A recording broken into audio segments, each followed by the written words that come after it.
vanad filmikaadrid ühest suvisest Haapsalu rongireisist 1939. aastal.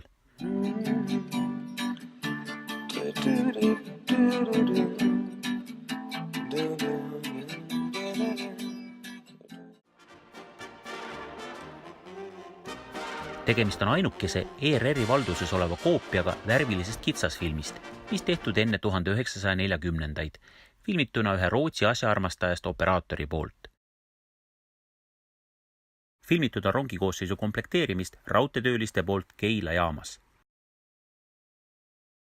Kaadrisse on jäänud suured rahvahulgad, kes on tulnud jaama rongireisijaid ära saatma. Rongisõit kulges Keilast Haapsallu. Teel on filmitud peatumist Palivere jaamas. Haapsalu sõitva rongi nimi oli Lendav läänlane. Tegemist oli Eestis 1935. aastal spetsiaalselt Tallinna Haapsalu liini jaoks konstrueeritud ja ehitatud diiselmootorvaguniga. Lendav läänlane suutis arendada kiirust 100 km tunnis. Selles oli reisijatele 88 istekohta.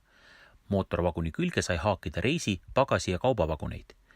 Kaasavõetava pagasi hulk oli märkimisväärne, mistõttu oli raudtee poolt korraldatud pagasi kokkukogumine ja vedu eraldi vagunis. On andmeid, et lendava läänlase sõiduaeg Haapsalust Tallinnasse oli 1 tund ja 40–45 minutit. Osa allikaid räägib ligi 2-tunnisest sõiduajast. 2013. aastal läks lendav läänlane taas liinile. Tegemist on Elroni uue Stadler elektrirongiga. See suudaks Tallinna ja Haapsalu vahe koos peatustega katta ajaga alla 1,5 tunni.